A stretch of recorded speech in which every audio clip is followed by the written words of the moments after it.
The turning point came in August 2008, when Sheikh Mansour's Abu Dhabi United Group completed a surprise takeover of Manchester City.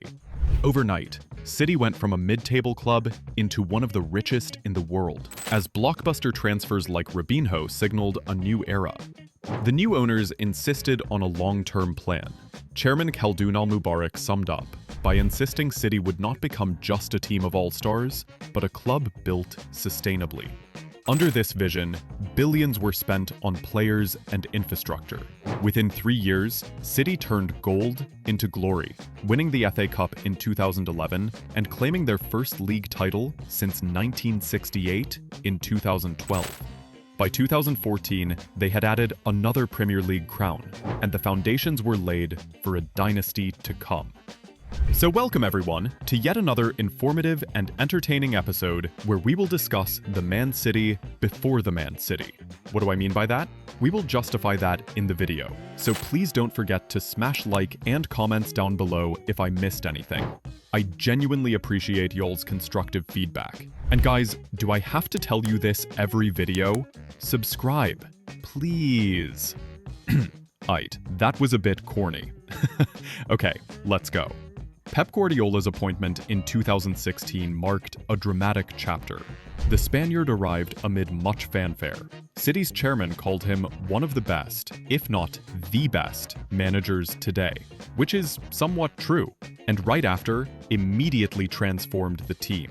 Playing a dazzling, attack-minded style, Guardiola's City shattered records. In the 2017-18 season, they became the first English club to reach 100 points in a campaign.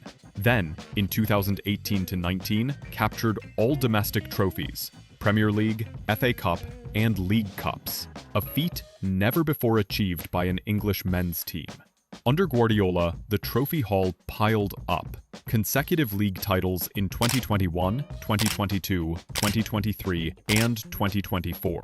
And finally, the club's maiden UEFA Champions League in 2023 to complete a historic continental treble. By the mid-2020s, City had firmly established itself as a football powerhouse. Now, we all know how things work here, right? You just sell more oil and put more cash to buy every player out there. Well, not every club is PSG. I mean, PSG is a beast now, but they've had their fair share of failures, which was definitely their learning curve, and look how awesome they are right now. But guess what? City has been doing it since 2014. So yeah, not just selling more oil. I would say it's a lot more than that.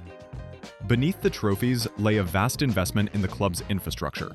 In 2014, City opened the £200 million City Football Academy on an 80-acre site next to the stadium.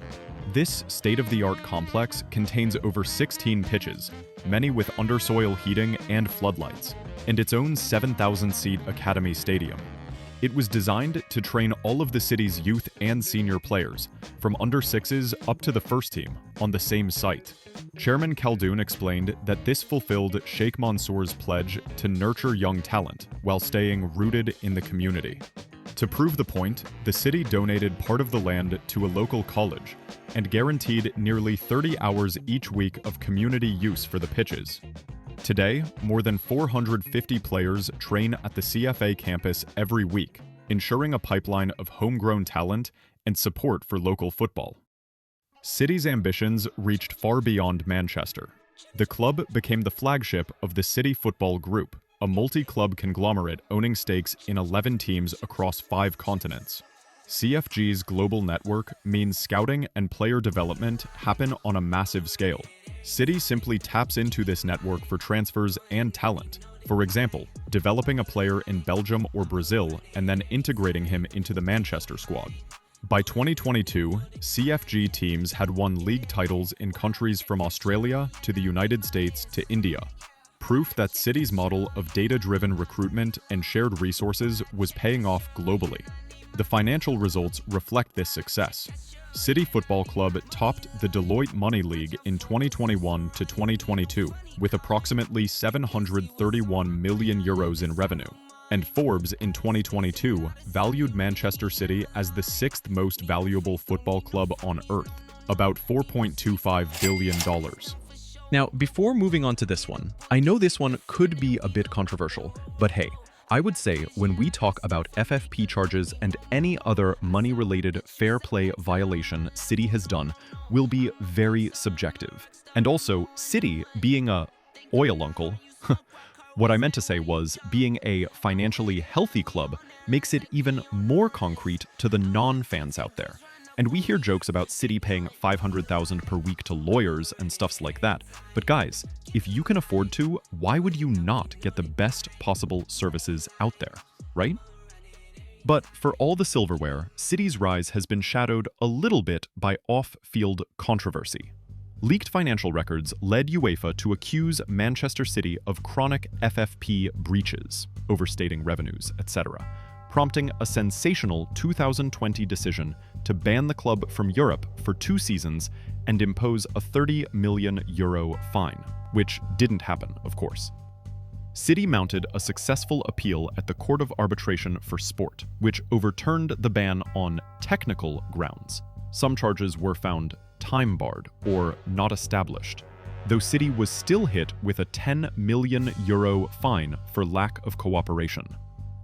Meanwhile, the Premier League launched its own probe. In 2023, it announced 115 charges against City relating to seasons from 2009 to 10 through 2022 to 23.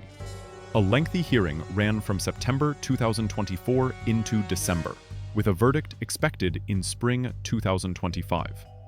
These legal battles have become a dramatic subplot in City's story, raising questions about the fine line between financial muscle and rule bending. Yet so far, the club has managed to keep winning on the pitch amid the turmoil, and the controversies have only added to the intrigue surrounding this modern powerhouse. Now, I don't want to make it weird because I only mentioned Robinho at the start of this video and didn't name anyone else. But let's be real. I just can't move on without paying respect to the real legends who turned Manchester City into what they are today. Guys like Vincent Kompany, Carlos Tevez, David Silva, Kevin De Bruyne, Ilkay Gundogan, Rodri, and of course, the one and only Sergio Aguero. Look, we all know how great these players are, but sometimes it's worth stopping and reminding ourselves just how monumental they were.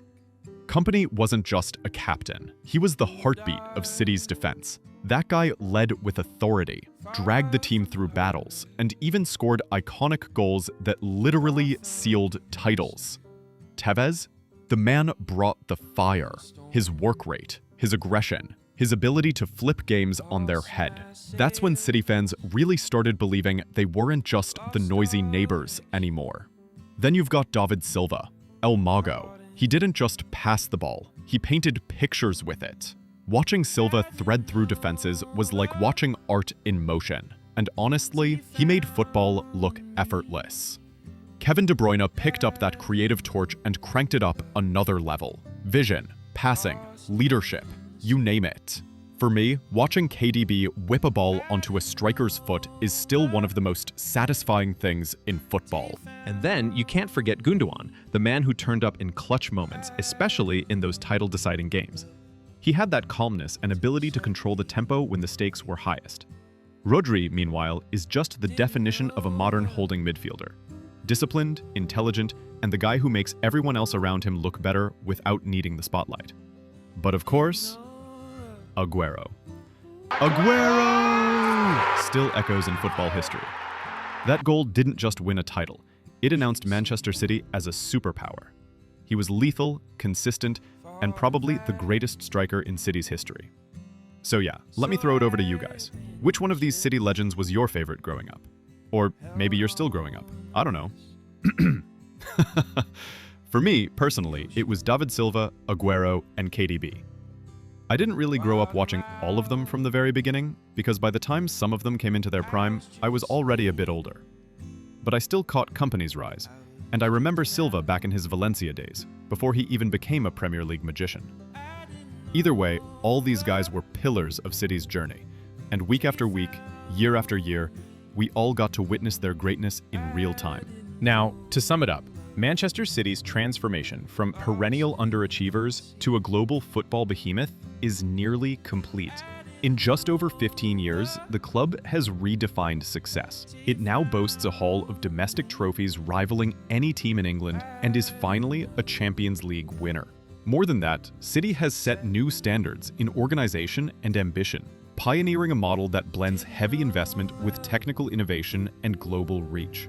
Now, if you have reached this far, congrats on surviving. And on that note, subscribe to Noball IQ. This Manchester City way, a combination of Abu Dhabi's deep pockets, world-class coaching, cutting-edge facilities, and a network of clubs around the world, has created a dynasty and a brand that seemed destined to endure.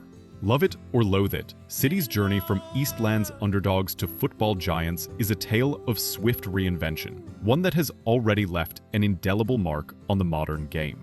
So, I will see you next week. Please make sure to hype, like, comment, and most importantly, subscribe to the channel, as an outrageous goal is to reach 5,000 subs by the end of this year. I will absolutely be gassed if that happens. Even if not, it's alright. Just keep in your good wishes, and I will see you later. Whew.